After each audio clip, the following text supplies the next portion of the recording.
السلام عليكم ورحمة الله وبركاته.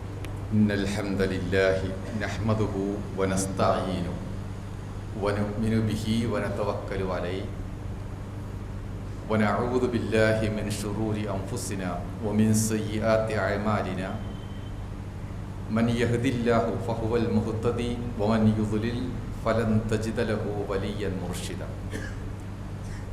أشهد أن لا إله إلا الله وحده لا شريك له وأشهد أن محمدا عبده ورسوله أرسله بالهدى ودين الحق ليظهره على الدين كله ولو كره المشركون. اللهم صل على محمد وعلى آل محمد كما صليت على إبراهيم وعلى آل إبراهيم وبارك على محمد وعلى آل محمد كما باركت على إبراهيم وعلى آل إبراهيم إنك حميد مجيد. يا أيها الذين آمنوا اتقوا الله حق تقاته ولا تموتن إلا وأنتم مسلمون. أعوذ بالله من الشيطان الرجيم. بسم الله الرحمن الرحيم. إن الذين آمنوا وعملوا الصالحات سيجعل لهم الرحمن ودا. ബഹുമാനരായ സഹോദരൻ, അല്ലാഹു നമുക്ക് നിശ്ചയിച്ചിരിക്കുന്ന കാലയളവ് ജീവിതം ഈമാനോടുകൂടെയും ഭക്തിയും അതുപോലെ സൽപ്രവർത്തനങ്ങളും നിലനിർത്തിക്കൊണ്ട് കഴിയുവാൻ നമ്മൾ ശ്രദ്ധിക്കുകയും പ്രവർത്തിക്കുകയും ചെയ്യുക. അല്ലാഹു നമ്മെ എല്ലാവിധ റഹ്മത്തുകളും നൽകി അനുഗ്രഹിക്കുമാറാവും.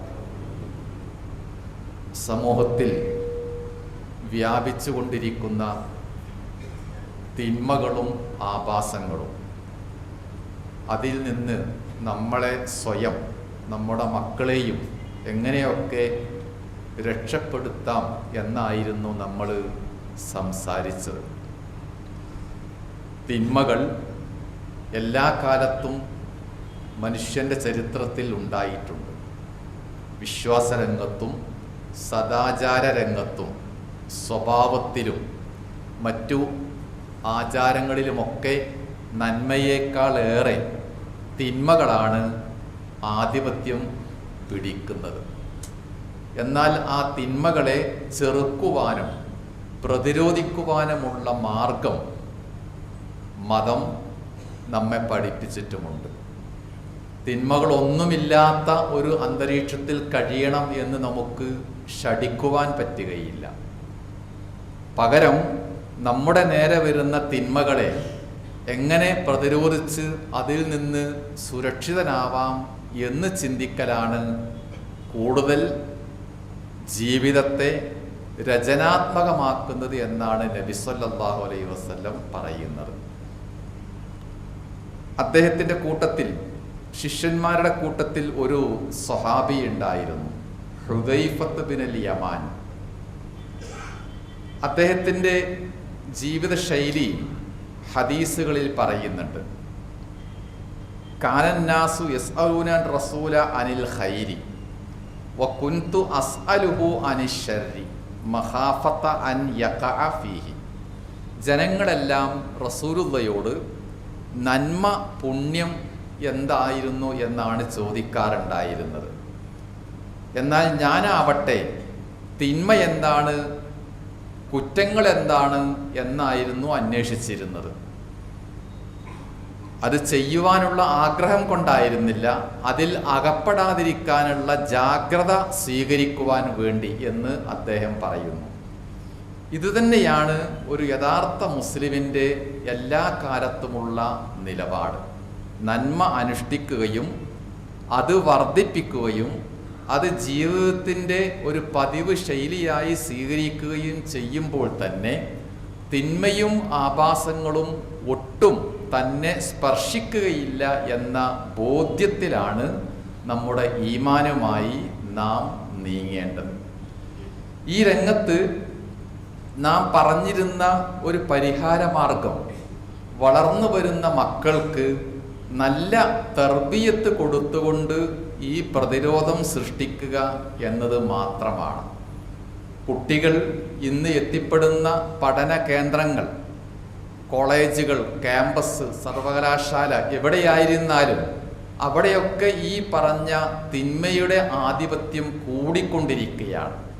രാഷ്ട്രീയത്തിൻ്റെ പേരിൽ, സാംസ്കാരികമായ പ്രവർത്തനങ്ങളിൽ, കലാരംഗത്ത് എല്ലാം തന്നെ തിന്മ ഒരു വലിയ നേതൃസ്ഥാനം അലങ്കരിക്കുന്നുണ്ട്. അവിടെയെല്ലാം തന്നെ ഒരു മുസ്ലിമിൻ്റെ വ്യക്തിത്വവുമായി ബാക്കി നിൽക്കുക എന്നതാണ് നമ്മുടെ മക്കൾക്ക് നാം കൊടുക്കേണ്ട ഏറ്റവും നല്ല ദാനമായിട്ട്, സമ്മാനമായി റസൂൽ സല്ലല്ലാഹു അലൈഹി വസല്ലം പഠിപ്പിക്കുകയും ചെയ്യുന്നത്. പലപ്പോഴും കുടുംബാന്തരീക്ഷത്തിൽ മക്കൾക്ക് കൊടുക്കേണ്ട തർബിയത്ത് പാളിപ്പോവുന്ന രംഗങ്ങളും സങ്കടങ്ങളും നമ്മൾ മാതാപിതാക്കളിൽ നിന്ന് കേൾക്കാറുമുണ്ട്. കുടുംബത്തിനകത്തും മക്കൾ മാതാപിതാക്കളോടും മാതാപിതാക്കൾ മക്കളോടുമൊക്കെ ഏറ്റവും സ്നേഹം അടിസ്ഥാനപ്പെടുത്തിയുള്ള പെരുമാറ്റ, സമ്പർക്ക, ആശയ വിനിമയ രീതികളാണ് നിരന്തരമായി സ്വീകരിക്കേണ്ടത്. അള്ളാഹു മനുഷ്യനെ സൃഷ്ടിച്ചിരിക്കുന്നതും ആ ഒരു മാനസികാവസ്ഥയിലാണ്. അമർഷവും കോപവും പകയും വൈരാഗ്യവുമായിട്ട് ഒരാൾക്ക് അധികമൊന്നും കാലം ജീവിക്കാൻ സാധിക്കുകയില്ല. അതിലൂടെ മാത്രം മറ്റുള്ളവരുമായിട്ട് ബന്ധമുണ്ടാക്കുകയോ ആശയവിനിമയം നടത്തുകയോ അതിനും സാധ്യമല്ല. അപ്പോൾ കുട്ടികളും നമ്മുടെ മക്കളുമൊക്കെ വളർന്നു വരുന്നത് ഏറ്റവും നല്ല സ്നേഹ ബഹുമാനങ്ങൾ നിറഞ്ഞു നിൽക്കുന്ന സാഹചര്യത്തിൽ ആവണം എന്നതാണ് ഇതിൽ പ്രധാനം. സ്നേഹം എന്ന് പറയുന്നത് സാധാരണ നമ്മൾ കേൾക്കുന്ന ഒരു വാക്കിൻ്റെ വിലയല്ല, മൂല്യമല്ല മതം അതിന് നൽകിയിരിക്കുന്നത്. റസൂലുള്ളാഹിയുടെ ഒരു പ്രകൃതത്തെ തന്നെ പറ്റി പറയുന്നത് വൽ ഹുബ്ബു അസാസി എന്നാണ്. സ്നേഹം എനിക്ക് മൗലികമാകുന്നു എന്നാണ് അതിൻ്റെ അർത്ഥം. ഈമാൻ മൗലികമായ പോലെ, നമസ്കാരവും ആരാധനകളും മൗലികമായി കാണുന്നത് പോലെ മനുഷ്യരെ പരസ്പരം കണ്ണി ചേർക്കുന്ന സ്നേഹവും മുസ്ലിങ്ങൾക്ക് മൗലികമായിരിക്കണം, മാറ്റമില്ലാത്തതായിരിക്കണം. എവിടെയാണ് അത് ആദ്യമായി പ്രവർത്തിക്കേണ്ടത്?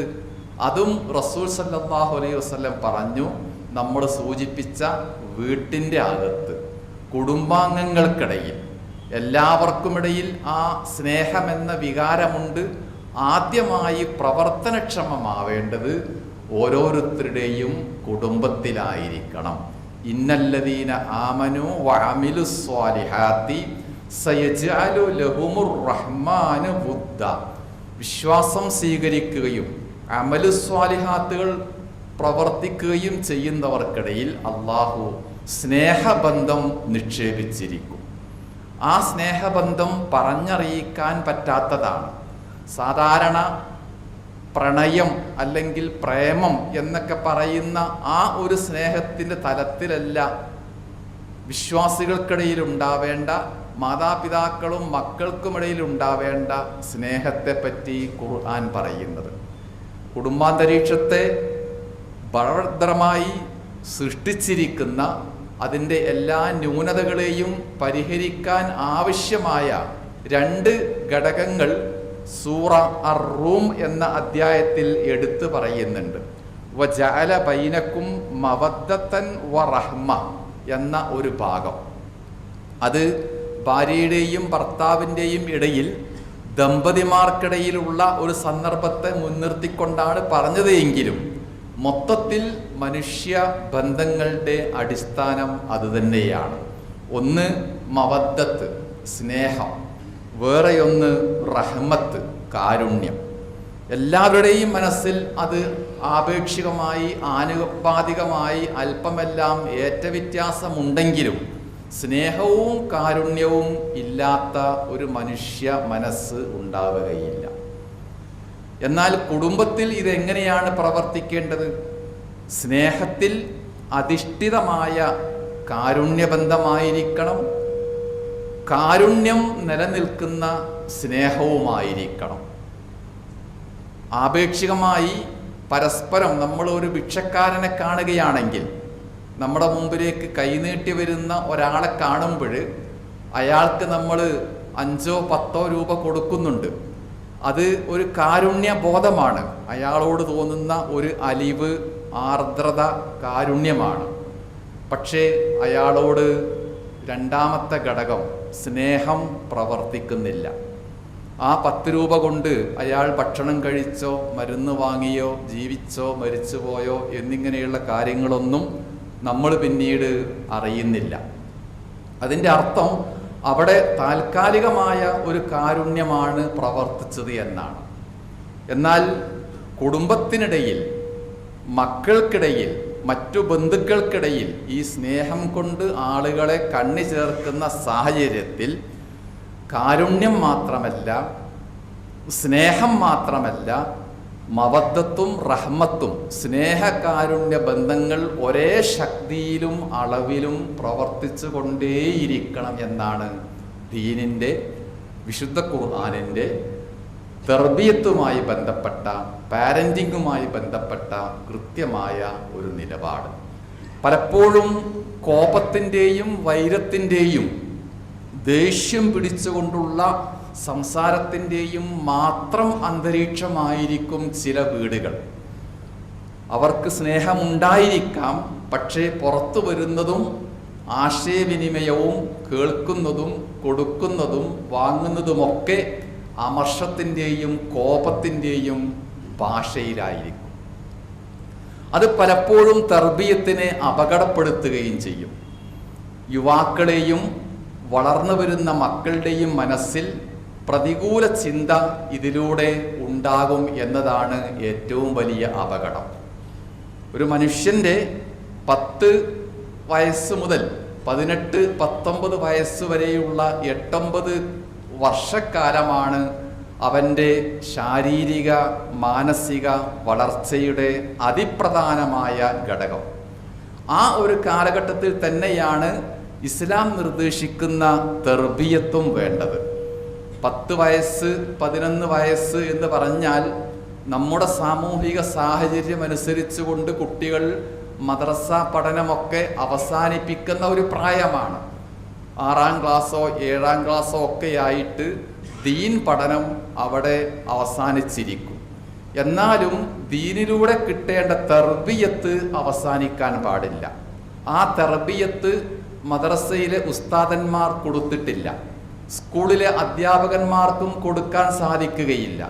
ആ തർബിയത്ത്, ശിക്ഷണ ശീലങ്ങൾ ഉമ്മാക്കും ബാപ്പാക്കും മാത്രമേ കൊടുക്കാൻ സാധിക്കുകയുള്ളൂ.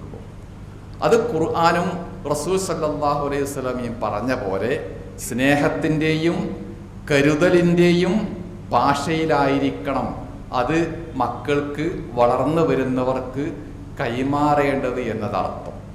ഒരു വീട്ടിലെ ഉമ്മയും ബാപ്പയും ജ്യേഷ്ഠനും ജ്യേഷ്ഠത്തിയും എല്ലാവരും കൂടി കുട്ടികളോട് കോപത്തിൻ്റെയും അമർഷത്തിൻ്റെയും സ്വരം മാത്രമാണ് ഉപയോഗിക്കുന്നത് എങ്കിൽ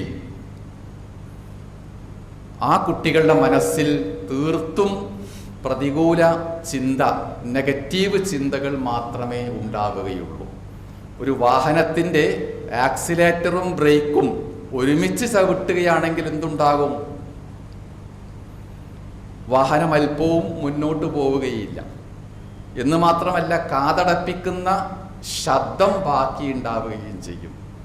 അതുപോലെയാണ് സ്നേഹം നൽകേണ്ടവരും ഗൗരവത്തിൽ സംസാരിക്കേണ്ടവരും എല്ലാവരും കോപിച്ചുകൊണ്ട് അമർഷത്തോടുകൂടെ മുഖം കറുപ്പിച്ച് കണ്ണുരുട്ടി സംസാരിക്കാൻ പുറപ്പെട്ടാൽ, അപ്പോൾ സ്നേഹം എന്നത് കുടുംബത്തിൻ്റെ ചാലകശക്തിയാണ്. കുടുംബത്തെ അല്പാൽപ്പം മുന്നോട്ട് നീക്കേണ്ടത് സ്നേഹമാണ്.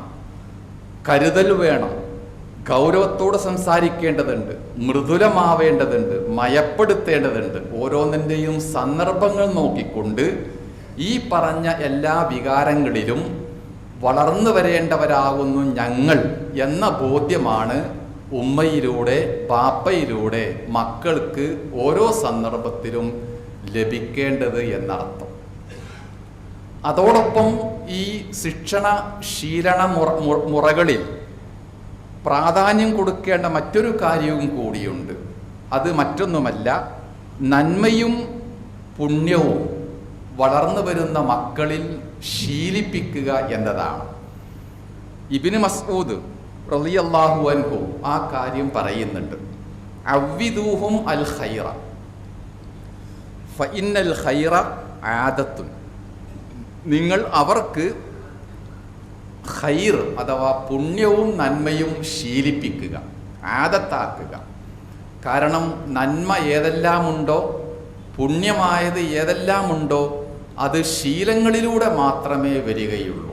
ഒരാൾ പഠിപ്പിച്ചത് കൊണ്ടോ പുസ്തകം വായിച്ചത് കൊണ്ടോ അല്ലെങ്കിൽ മതപ്രസംഗം കേട്ടത് കൊണ്ടോ ഒന്നും ഒരു നന്മ ഒരാളുടെ ഹാബിറ്റ്, ശീലമായിട്ട് മാറുകയില്ല. ആ ശീലമുണ്ടാക്കേണ്ടത് കുടുംബത്തിനകത്ത് വീട്ടിൽ നിന്നായിരിക്കണം എന്നാവുന്നു അതിൻ്റെ അർത്ഥം. അപ്പം എല്ലാ നന്മകളും ശീലമായിരിക്കണം, എല്ലാ ശീലങ്ങളും നന്മ മാത്രമായിരിക്കണം. ആ രണ്ട് വാക്യങ്ങൾ ചേർത്ത് വായിക്കാൻ നമ്മൾ തയ്യാറായാൽ, പ്രാവർത്തികമാക്കാൻ ഒരു വീട്ടിലെ മുതിർന്ന ആളുകൾ, രക്ഷിതാക്കൾ തയ്യാറായാൽ, അതേ ഗൗരവത്തിലും ഭാവത്തിലും മക്കളുടെ മനസ്സിലേക്ക് നമ്മൾക്ക് അറിയാതെ ആ സന്ദേശം എത്തിക്കുവാനും പറ്റും.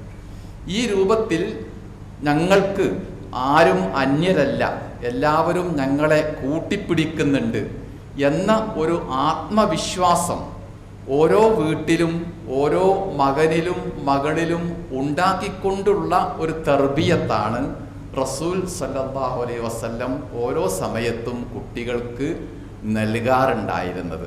അദ്ദേഹത്തിൻ്റെ പ്രകൃതം, അദ്ദേഹത്തിൻ്റെ തർബിയത്ത് രംഗത്തുള്ള ശൈലി എങ്ങനെയായിരുന്നു എന്നുകൂടി ഹദീസുകളിൽ രേഖപ്പെടുത്തിയിട്ടുണ്ട്. ഇന്നമാ ബുഇസ്തു മുഅല്ലിമൻ, ഞാൻ നിങ്ങൾക്ക് ഒരു അധ്യാപകൻ്റെ, ഒരു മുഅല്ലിമിൻ്റെ സ്ഥാനത്താണ് നിയോഗിക്കപ്പെട്ടിരിക്കുന്നത് എന്നാകുന്നു അതിൻ്റെ അർത്ഥം. അധ്യാപകരിൽ നിന്ന് ലഭിക്കുന്നത് കേവലം അറിവ് മാത്രമല്ല, അറിവിനേക്കാളേറെ ഈ പറഞ്ഞ ശീലങ്ങളാണ്. ഇന്നത്തെ നമ്മുടെ കാലത്ത് അറിവുകൾ ലഭിക്കാൻ വേണ്ടി സ്കൂളിലും കോളേജിലും പോവേണ്ടതുമില്ല. നമ്മുടെ കയ്യിലുള്ള മൊബൈലിൽ ഒരു മിനിറ്റ് കൊണ്ട് ലോകത്തുള്ള എല്ലാ വിജ്ഞാനങ്ങളും നമ്മളെ തേടി ഇങ്ങോട്ട് വന്നോളൂ. അപ്പോൾ അധ്യാപകരിൽ നിന്ന് ലഭിക്കേണ്ട എല്ലാ കാര്യങ്ങളും അവിടുത്തെ അധ്യാപകനായ റസൂലുള്ളാഹിയിൽ നിന്ന് അവർക്ക് ഓരോ സമയത്തും ലഭിച്ചിരുന്നു എന്നാണ് ഈ ഹദീസും നമ്മെ ബോധ്യപ്പെടുത്തുന്നത്.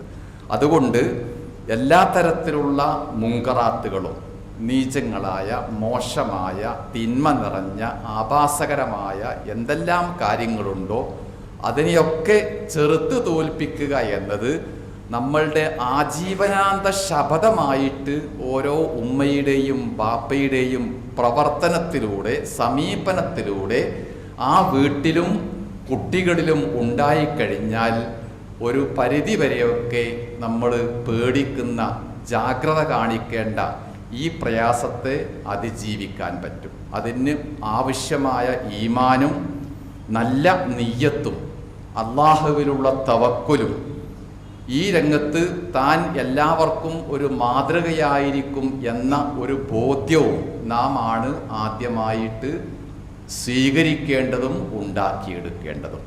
അതിന് നമ്മൾ മനസ്സുകൊണ്ട് പാകപ്പെടുക, അമലുകൾ കൊണ്ട് ശീലിക്കുകയും ചെയ്യുക. ആ ഒരു സന്ദേശം നമ്മിലൂടെ മറ്റുള്ളവർക്കും നമ്മൾ കൈമാറുക. അല്ലാഹു നമ്മയെല്ലാം അനുഗ്രഹിക്കുമാറാവട്ടെ. അൽഹംദുലില്ലാഹി റബ്ബിൽ ആലമീൻ വൽ ആഖിബത്തുൽ മുത്തഖീൻ. നുസല്ലി വനുസല്ലിമു അലാ നബിയിന മുഹമ്മദിൻ വഅലാ ആലിഹി വസഹ്ബിഹി അജ്മഈൻ.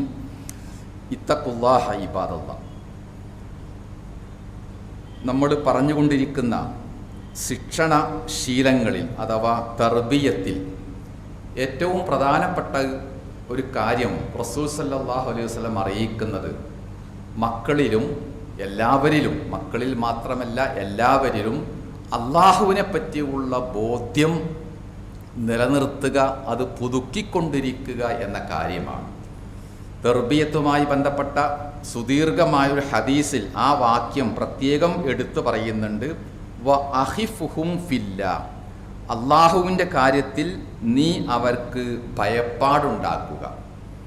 അള്ളാഹു എന്നെ കാണുന്നുണ്ട്, എൻ്റെ കൂടെ അള്ളാഹു ഉണ്ട് എന്ന് വളർന്നു വരുന്ന ഓരോ മകൻ്റെയും മകളുടെയും മനസ്സിൽ ഈ വികാരം ഉണ്ടെങ്കിൽ മാത്രമേ നേരത്തെ പറഞ്ഞ എല്ലാ രീതിശാസ്ത്രങ്ങളും ശിക്ഷണങ്ങളും ഫലവത്താകുകയുള്ളൂ. ഇപ്പോൾ കുട്ടികൾക്ക് അല്ലെങ്കിൽ വളർന്നു വരുന്നവർക്കുള്ള ഒരു മറുചോദ്യമുണ്ട്. എന്തിനാണ് നമസ്കാരം? എന്തിനാകുന്നു ഖുർആൻ? എന്തിനാകുന്നു പടച്ചവൻ? ഇങ്ങനെ നമ്മൾ കുറേ കൊല്ലമായിട്ട് ആചരിച്ച് പ്രവർത്തിച്ച് ശീലിച്ച് പഠിച്ചു വന്ന എല്ലാ കാര്യങ്ങളിലും ഒരു സംശയം, എന്തിനാകുന്നു എന്തിനാകുന്നു. ഇത് വെറുതെ അങ്ങ് ഉണ്ടാവുന്നതല്ല, അതിൻ്റെ പിന്നിൽ കൃത്യമായ ഒരു ആസൂത്രണവുമുണ്ട്. മുസ്ലിങ്ങളെ വിശ്വാസപരമായിട്ട് വഴിതെറ്റിക്കാൻ കഴിയില്ല എന്ന് മനസ്സിലാക്കിയപ്പോൾ, വിശ്വാസപരത്തിൻ്റെ നിന്ന് അവരെ പുറത്തേക്കെടുത്തുകൊണ്ട് ചീത്തയാക്കാൻ കഴിയില്ല എന്ന് മനസ്സിലാക്കിയപ്പോൾ, ഇസ്ലാമിക വിരുദ്ധരായ മതനിരാസത്തിൻ്റെയും ദൈവനിഷേധത്തിൻ്റെയും ആളുകൾ സ്വീകരിച്ചിരിക്കുന്ന ഫലപ്രദമാകുന്നു എന്ന് അവർക്ക് തോന്നിയിരിക്കുന്ന ഒരു പരിഹാരമാകുന്നു ഇത്. അതായത് മുസ്ലിങ്ങളെ, പ്രത്യേകിച്ച് യുവാക്കളെ, യുവതികളെ നമസ്കരിപ്പിച്ചുകൊണ്ട് തന്നെ, ഇസ്ലാമികമായ വേഷവിധാനം സ്വീകരിച്ചുകൊണ്ട് തന്നെ, എല്ലാ ഇബാദാത്തുകളിലും താല്പര്യമുണ്ടാക്കിക്കൊണ്ട് തന്നെ സംശയങ്ങൾ ജനിപ്പിക്കുക, സംശയമുണ്ടാക്കുക. സംശയത്തിന് ഒരു മരുന്നും ലോകത്തില്ല. സംശയിക്കാൻ തുടങ്ങിയാൽ സംശയിച്ചു കൊണ്ടേയിരിക്കുക എന്നതല്ലാതെ ഒരു പരിഹാരവും ലോകത്തില്ല എന്നതാണ് ഏറ്റവും ലളിതമായ ഉത്തരം. ഒരേ ഒരു പരിഹാരമുണ്ട്, അതാകുന്നു റസൂലുള്ള പറയുന്നത്, പടച്ചവനെ പറ്റിയുള്ള പേടി. പടച്ചവൻ അല്ലെങ്കിൽ അള്ളാഹു, റബ്ബ്, ഈ ഒരു കാര്യത്തിൽ മനസ്സിനെ ഉടക്കി നിർത്തുവാനും ബന്ധിപ്പിക്കുവാനും പറ്റുമെങ്കിൽ അത് മാത്രമാണ് എന്തിന് എന്ന ഈ ചോദ്യങ്ങൾക്കും സംശയങ്ങൾക്കും കൃത്യമായ ഉത്തരം നൽകുന്ന ഒറ്റമൂലി. അതുകൊണ്ട് അള്ളാഹു എന്ന ഈ ഒരു വികാരത്തിൽ, വിശ്വാസത്തിൽ നിന്ന് പിന്മാറുന്ന പ്രശ്നമേ ഉണ്ടാവാൻ പാടില്ല. റസൂൽ സല്ലല്ലാഹു അലൈഹി വസല്ലം പ്രത്യേകമായിട്ട് ആ കാര്യം പറയുകയും ചെയ്തു. അദ്ദിബു ഔലാദക്കും, നിങ്ങൾ നിങ്ങളുടെ മക്കളെ വളർത്തുക. 2-3 കാര്യങ്ങൾ പറഞ്ഞുകൊണ്ട് ഖുർആൻ പാരായണം, പടച്ചവനെ പറ്റിയുള്ള ഓർമ്മ, നബിയോടുള്ള സ്നേഹം വളരെ വളരെ പ്രധാനമാണത്. നബി എന്നത് എനിക്ക് പ്രിയപ്പെട്ടവനാകുന്നു, മാതൃകയാകുന്നു എന്ന വികാരം ഓരോരുത്തരിലും ഉണ്ടെങ്കിൽ മാത്രമേ അദ്ദേഹത്തെ ഒരു റോൾ മോഡലായി കണ്ടുകൊണ്ട് അദ്ദേഹത്തെ പോലെ എനിക്കാവണം എന്ന ചിന്തയുണ്ടാവുകയുള്ളൂ. അങ്ങനെ അനുകരിക്കാനും പകർത്തുവാനും ഒരു റോൾ മോഡൽ നമുക്ക് മുമ്പിലുണ്ടെങ്കിൽ പിന്നെ എന്തിന് എന്ന സംശയം ഉണ്ടാവുകയുമില്ല. അതാണ് മതപരമായി ആ രംഗത്തെ കൈകാര്യം ചെയ്യുമ്പോൾ നമുക്കുണ്ടായിരിക്കേണ്ട ചില മുൻധാരണകൾ. അതനുസരിച്ചുകൊണ്ട് നാം പരമാവധി പ്രവർത്തിക്കുക. മക്കൾ വഴിതെറ്റിപ്പോവാതിരിക്കാൻ, തിന്മയിലേക്ക് വീണു പോവാതിരിക്കാൻ നിരന്തരമായിട്ട് അള്ളാഹുവിനോട് പ്രാർത്ഥിച്ചു കൊണ്ടിരിക്കുകയും ചെയ്യുക. ഒരു കാര്യം വളരെ ഗ്യാരണ്ടിയായിട്ട്, ഉറപ്പായിട്ട് റസൂൽ സല്ലല്ലാഹു അലൈഹി വസല്ലം പഠിപ്പിച്ചിട്ടുണ്ട്. മക്കൾക്ക് വേണ്ടിയുള്ള മാതാപിതാക്കളുടെ പ്രാർത്ഥന അത് ഒരിക്കലും അള്ളാഹു തട്ടിക്കളയുകയില്ല. അപ്പം മക്കൾക്ക് വേണ്ടി അവർക്ക് പണമുണ്ടാവണം, ജോലിയുണ്ടാവണം, വലിയ ഉന്നതങ്ങൾ വേണം എന്നെല്ലാം